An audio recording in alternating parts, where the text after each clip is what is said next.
So we've been friends for almost 20 years. You know, different levels of friendship over 2 decades. Yes. And more recently, over the past 10 years, I've really been trying to follow your nutritional advice. Okay. And I share it with my audience. And I feel like I'm doing really well, but every time you come to my house, I have a panic attack when you look into my refrigerator. I That's number one. like to look into refrigerators. That's a really skelly, weird thing to do. So don't do that. And so I get panicked. And, you know, I feel like I'm doing really great. I feel I have vitality. You know, things are going well for me in my life. My weight goes up, it goes down. It's always in a good range. I don't diet. I don't weigh myself. I don't. I've been pregnant. I've been pregnant 5 times since we've met. Like you met me during my first pregnancy. Yes. So we've been pregnant 5 times since I met. So, and I'm pretty much the same weight that I was before I had baby number 1. Okay. Okay. So teenager. Yeah, you've done great. Beautiful children. But then I tell you something that I'm doing, that I'm eating, and you're like, it's going to kill you.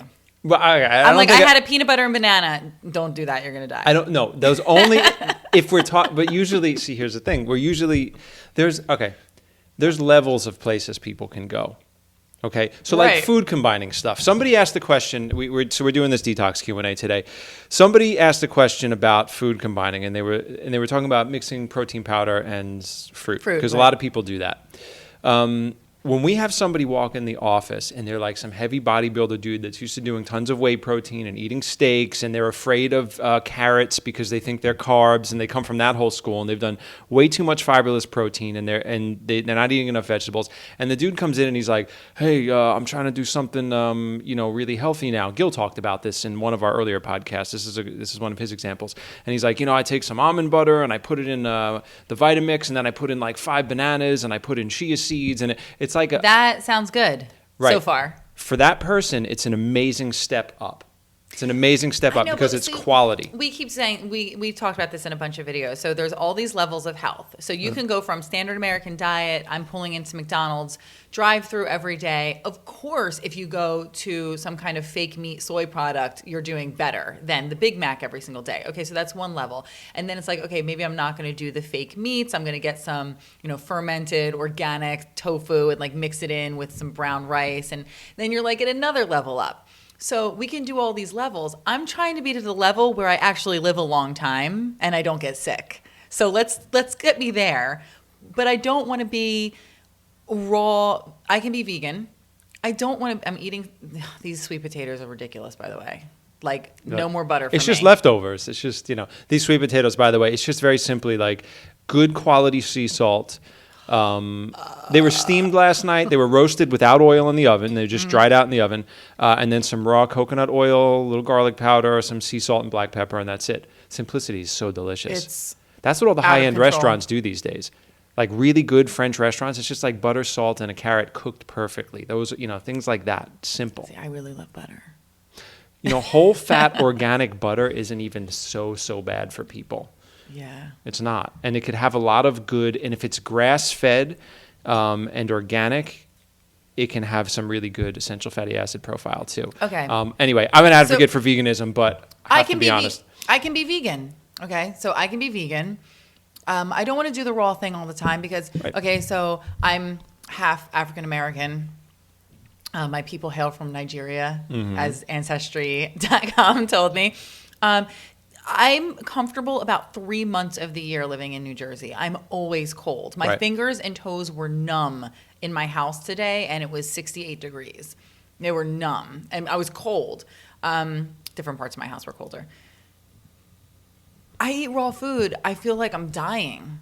Like I desire warm food, and not even warm in temperature, but spicy food. Like I need that stuff to heat me up. Yeah. But then I feel like I'm eating the cooked food. What's the point? I'm going to die now. There's nothing wrong with cooked food as long as it's not cooked food that you need to recover from. So a slice of pizza, your body needs to recover from. It might pull a few things out of it. My gluten-free pizza last week was like off the chain. I will drive to get that again. That was really we got to get on this gluten. There's a lot of stuff I want to talk about on this gluten thing. Well, that's going to be that's an addendum to this video. Okay, so right now we're talking about detox, and then I'm doing this gluten-free challenge with my people, and they're going to get a free video, so you can get that at blisseddetox.com. And we're going to do all kinds of detoxes throughout the year. We're going to do sugar, we're going to do dairy. It's going to be really good. I have to get off gluten because we'll talk about in the other video, but so where are we going? Teaser. What were we talking about? We were talking about So let's get to detox. Okay. The thing is, I feel like I'm never doing anything right, and people feel that way. So they're never doing anything right, no matter how hard they're trying. Their bodies are still dirty. They still have all this toxicity, and they're constantly trying to cleanse. I got a question on the drive here in my email. What about detox teas? Can you please recommend one to me? Here's the deal with detox teas. A lot of detox teas are different herbs that have beneficial effects on different organs. So you might have some stuff that cleanses out the kidneys. You might have some stuff that cleanses out the liver. I don't find them very effective unless, and this goes for essential oils, this goes for herbal medicine, this goes for detox teas, this goes for Bach flower remedies, like these very subtle little plant medicines don't really work in polluted bodies. So before anybody decides, over time, if somebody drinks like a liver detox tea, like a couple of times a week, there will be some benefit, but in my experience, it's not as powerful if you've not done the fundamentals. So if you're not, juicing every day, so the first fundamental is stop putting shit in the body. So if somebody has stopped putting in things that pollute and pull energy and attention away from vitality in the body, if people are the V equals P minus O that we've talked about so many times over the years, people put things in that do not create obstructions. Okay, if you're putting in foods that are not causing inflammation, that are not creating obstructions, just leaving that out consistently, that's all that you need to do initially. So it's vitality, though, equals? Vitality, which is like health and chi and energy, equals pressure or power, and that's the exchange of gases between cells. That's oxygen in, that's carbon dioxide and waste out. That's the blood flowing through the tissue. It's the pressure or power of fluids and gases through the body minus obstruction. Right. So once things get obstructed, whether it's the colon, whether it's the arterial walls, whether it's the actual cells themselves getting swollen with waste, and we've seen people under the pressure of waste. When the cells are under pressure, you can see it in certain people's faces after a night of partying. See the big heaviness, the bags, the puffiness. When you remove foods that create those obstructions, the body knows what to do, and it starts to clean house and maintain vitality immediately. It's incredible.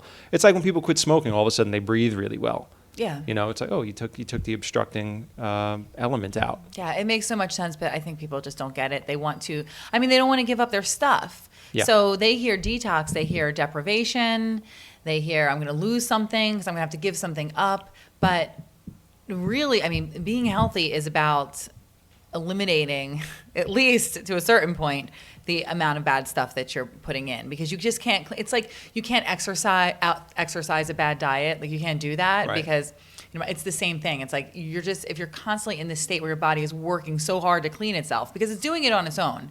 Your body wants to get itself clean on its own. If you're constantly putting your body under this stress, it's like you're never going to get healthy.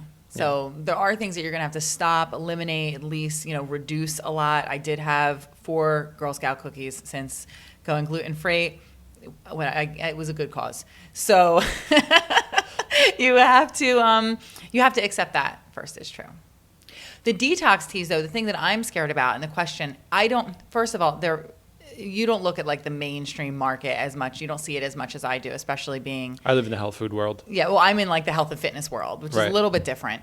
And women are looking at these as ways to lose weight. So I'm going to clean myself out, and somehow that's going to make me lose weight. And they do see these effects because you're basically shitting yourself. A lot. So, good point. I assumed immediately that detox teas were going to be like some dandelion root tea, things that help stimulate the detoxification of like the liver or organs. But yeah, a lot of detox teas are metabolism boosting teas to get people to lose weight, and they're also teas that get you to shit, which are herbal laxatives, which are okay to take once or twice a year, but nothing you want to get dependent on. Right. Yeah. And it's just a false sense of something happening. When you're just making yourself poop, you're really not doing anything for your health. You're just running it through faster. You could just drink Natural Calm. You could drink or jug of coffee. Raw juice. Coffee works, but raw juice works really well. Yeah. So detox teas, I mean, the title of this video is Detox Teas Are Garbage. So I would just forget about them. I think that all this gimmicky stuff, I don't think you need a product to detox. Most people don't, and they won't derive the benefit unless they're already clean. Meaning, like their liver is going to be, if it's a war zone and you throw in a bunch of Band-Aids, it's not going to help anybody if people are shooting each other in the head. I'm saying that as an analogy to the body. If you have all sorts of junk flowing through the system and you haven't done the fundamentals, sipping on a detox tea is not going to do much. I just think they're unnecessary. I feel like we might be losing a lot of sponsorship opportunities here, but you don't need a product. You don't need a product to get yourself clean. I'm the worst with this because of my Puritanism. There's really very few products I can get behind. And everyone's like, why don't you write a book? And I'm like, because it's so much common sense. Nobody would fucking read it. It's just like, the truth is actually very simple. Always, in all cases. And not always marketable. But well, someone wanted me to write a parenting book. And I said it would be one page, and I talked about this on one of my live Periscope broadcasts. What's on your one page? I don't even remember what it was. It's just it's like, be honest, communicate with your children, treat them with respect, but also as someone who has experience. So you're definitely wiser, you have authority, like don't take shit from them. Throw out the books, basically. So once you read my one-page book, you could just burn it because, like I say, I have 5 children. I'm only an expert with these 5 children, Winona, Calvin, Jack, Summer, and Annabelle. There's a lot of them. Wait till you get the grandkids going and you're older. You're going to have to remember all the names. But that's where I'm an expert. And yes, I've learned things along the way. I've learned things that work and don't work. And I can give you advice. I can tell you my story. But it's not really going to help you. You have to know yourself. To be a good parent, you have to know yourself.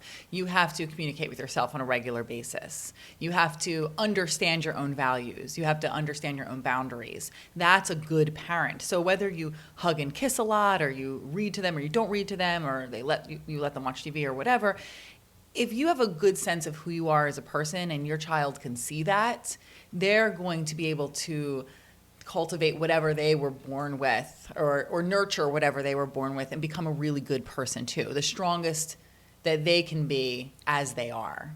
So that's it. I mean, I'm sure books are good for like, what if your kid has a fever or their poop is green or, get books for that. But parenting, it's all bullshit.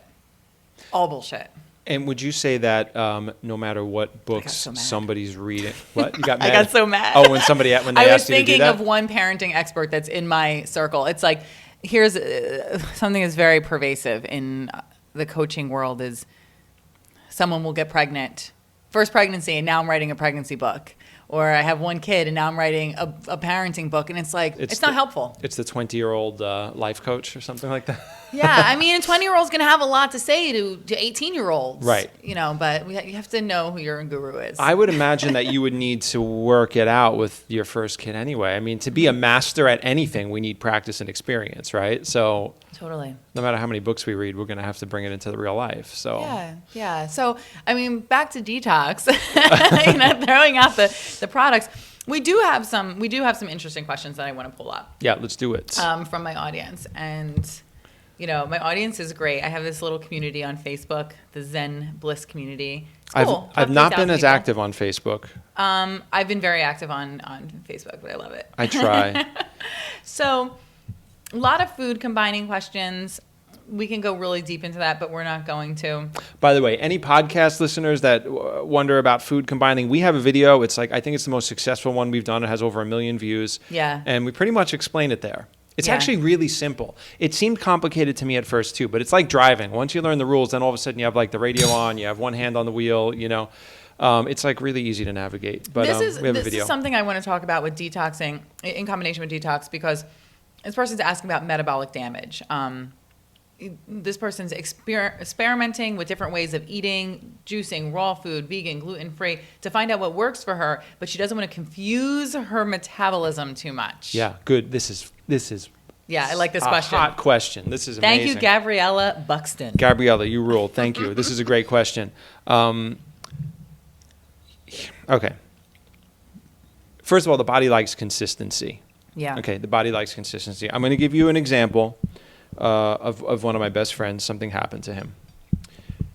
So we all met in the 90s. We were into a lot of gluten food, because we're going to talk about that later. We were eating Angelica Kitchen food. If anybody doesn't know what Angelica Kitchen is, by the way, we have a podcast. I don't remember which one. I think number 8. I did with the owner, Leslie. It's a really interesting podcast. Angelica Kitchen was an old school, organic, locally sourced food restaurant, and it was what health food was in the 90s, and they're still around today doing great stuff. But this was like the dragon bowls, like the tofu and the brown rice and the seaweed. There was like sandwiches and seitan, a lot of cooked food, a lot of fiber, but very heavy. A lot of oil in this food. Food combining was questionable, very earthy granola type food. We all got into that. My friend was kind of on the heavy side when he started, because he was a chef that used to do tons of blow and smoke weed and drink, and he was a classically trained chef. So much fun. It was. Why are chefs all like just total skells? Like, what is the story with that? Because we like. I mean, I became a chef in the natural food world, but there's something about indulgence and sensation. But they're also we like criminals. sensation. like I was watching a cooking show with my husband yesterday, and he goes, "Wow, these are like some really good-looking chefs." I said, "No, they're all amateurs." Like he couldn't, he didn't know why they were all like good-looking, like normal, clean-looking people. Sorry, chefs. But it's true. Chefs, they are kind of criminals. They sell, Yeah. It's a pirate crew. I have stories to tell. Like, we used to have like a pirate crew of people who got stabbed, who got shot, who was an illegal this, who was like, anyway. It's true. Okay, go ahead. He messed himself up. So he kind of like messed himself. He messed his body up a little bit when he was younger, and he was a normal chef. Like he's cooked and eaten everything that's ever crawled, swam, or walked. Had this epiphany, became vegan. Okay. We met at Angelica Kitchen because we had become vegan separately in life and come together, and we're into this natural food thing. He lost a shit ton of weight. He did great. Yeah. He was eating all this cooked food and all this carby food and stuff like that. And I did too. And we were eating a lot because we were chefs, but we lost a ton of weight. We looked really good. The skin was clear. Then raw foods hit. Okay, and him and I were both in Florida when raw foods started. Not like it is today, but when within the little health food world, it started to gain momentum. David Wolf wrote his first book, The Sun Food Diet Success System. We were in Florida going to all these farmers markets. Anyway, got into raw food. He lost even more weight, had more energy. All of a sudden, he had abs. He moved to Florida at one point. He was running on the beach way too much. He was running like over 10 miles a day. It was crazy. Working out all the time. Then he got into fasting. Fasting got really popular for a while, and we were all into it. This is when I got into colonics. We were doing all this fasting, getting cleaner, and he looked even better. He's living in the sun. He's exercising. He was fasting over 90 days, over 100 days on raw juices, not water, which can be highly therapeutic. Now, he communicated to his body that it was going to exist very calorically efficient in a very clean way. Yeah. He used to take trips back to New York and have some like emotional stuff go on, whatever, with his family, whatever, and go, I'm going to eat a bagel. Didn't feel so good the next day. Okay, no big deal. Let's talk about that. I want to talk. Okay, we're going to talk about this moment. In 5 minutes, we're going to talk about what you just said. Okay, we're going to talk about what you just said. Bagels are life. It's but it's important why you said that, and we'll talk about it. Whoa! So we're going to go deep really today. So anyway, so now he's made a decision that the raw food lifestyle wasn't for him, and he's not fasted for a while, and he's eating cooked vegan food again. Maybe a little too much sometimes, maybe a little bit too late at night.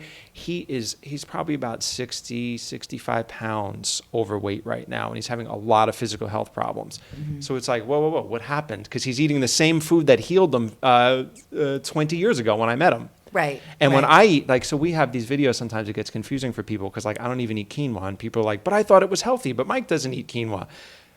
It's because of where I put my body. That shit will congest me. But here's the thing, Mike, then. The moral of the story is don't get too healthy because you're going to mess yourself up if you ever want to have a treat or eat regular, sweet potatoes again. The moral of the story here is when you do advanced cleansing techniques, you commit to it.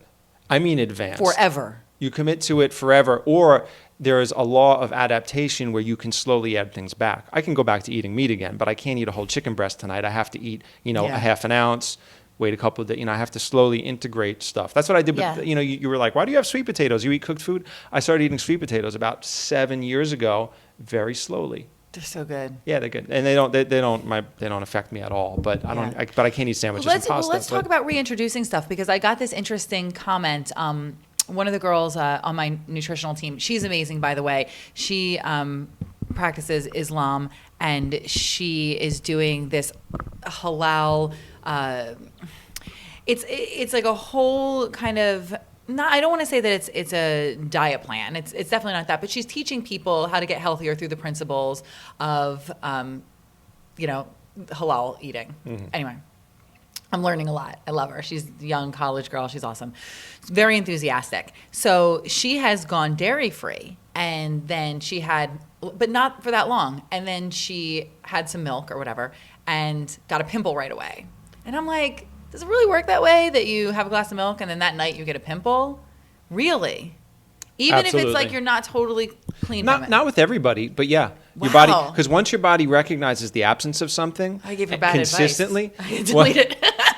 Once your body one great example, when I was back in the Angelica Kitchen days, I remember I went out to a bachelor party. I had a bunch of beers. It was the last time I drank. This was like 90 something.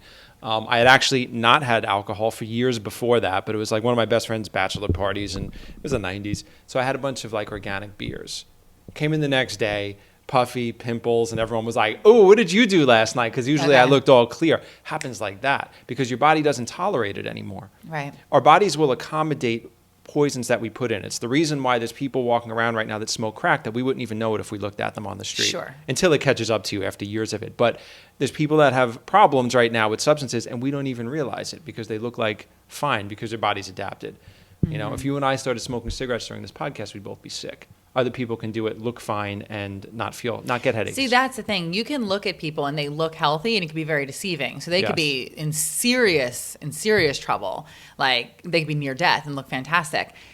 But it's pretty easy to spot someone when they're truly unhealthy. I think so that's the thing. And I won't even get that deep into the conversation because I don't want people sending me hate mail. But there are some markers of poor health that are becoming very celebrated, and I think people it's becoming an issue. And I'll just say this, especially when it comes to being overweight. I think that there's an acceptance, and it has to be very separate from the body positive movement, but there's this conversation happening that might be getting people into trouble. But this is about detox. I know. You know what? I watched a snap today on Snapchat with some people we know. Okay. And they're people in the wellness world. And I thought, they're all amazing, beautiful souls. But I thought they're so physically challenged right now. Yeah. You know, it's just like, and it's like, you don't want to pass judgment on anybody, but there's a judgment that there's not, I don't know how to say it. There's an objective judgment. It's not judging the person. It's judging the information. It's the information. Like the information's bad. The biochemistry is biochemistry. It doesn't lie. Right. You know what I mean? Mm-hmm. And you know, it also depends on what your life's about. Some people's lives is not about cleansing and looking fit and being fit. Some people's lives are just about love and being whatever they're supposed to be. Well, I think right now, like let's get into the gluten-free and wrap up the detox stuff.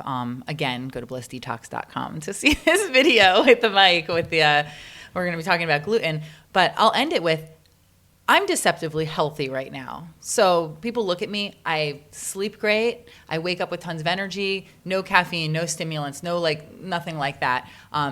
Not eating a lot of added sugars, moderate to almost like I had 4 Girl Scout cookies in the past month, and that was my added sugar to my diet. Good food, good energy, happy, but I have a lot of weird health stuff going on, which led me to go to a couple of my friends who are experts in what I was dealing with. And I'm taking the slow, methodical approach, eliminating things from my diet to see if we can uncover this mystery. So I'm not saying that I'm unhealthy, but there's stuff going on, and people would never know it because I'm the picture of health and happiness and slimness and all that stuff. So detox, basically. Everything I've learned from you it's just about not putting the bad stuff in the first place. That's the first step. And then you can just start to include in daily habits. I juice every day, or I make this special smoothie every day, or I eat a salad with every meal, and then find out how far you want to go. And if you go into really clean eating, you have to commit to it, because once you start to backtrack, your body's going, what happened? Yeah. And it's adapting. It's just your body chemically adapting. So when you start to gain weight or not feel good from eating cooked food again or eating meat again or eating, it's just your body trying to figure out what went wrong. That's why I love your Snapchat, because people are obsessed with what we eat in a day. And I'm like, it's so boring. Like, you want to see me eat 5 bananas and an apple and a salad and some quinoa for dinner? Like, my diet is very boring. It's usually the same every single day. But you show what you eat in a day every day. Now I do. A lot. Now I do. Yeah. On Snapchat, I'm a little obsessed with it now because people ask all the time. So I go, you know what? Let me show them here. Yeah. You know, so. It's easier to show than tell. But, I mean, just people want to know what we eat. Obsessed. But the thing is, they can copy your diet. It's probably going to make them feel really messed up. We've discussed this in a lot of videos. Detox symptoms. They'll go through some stuff. They'll think it's not working for them. Slow and steady, common sense, and listen to people that don't have an agenda. Yeah, slow and steady is good. The only people that really need to do advanced stuff quickly are people that are trying to heal because they found themselves in a tough situation. Yeah, like I have cancer. I need to clean my stuff up. Yeah, if that's the path they decide to take, yes, go call Dr. Fred Bishy, come to my office or do something. And like that's kind of where I am right now. Yeah. So we're gonna wrap this up. Thank you so much for your questions. Thank you for being here. Let's do some dyad. Tell me who you are. I don't have time for that. Hey guys, it's Bex here, and I am here with the famous Mike Perrine. What's up, BEXLIFers? Oh, that's new. So we are going to give you 5 tips that are going to make your belly flat in 5 days. And this is totally true because I was gigantic only a couple months ago, and Mike fixed me up. Are you ready?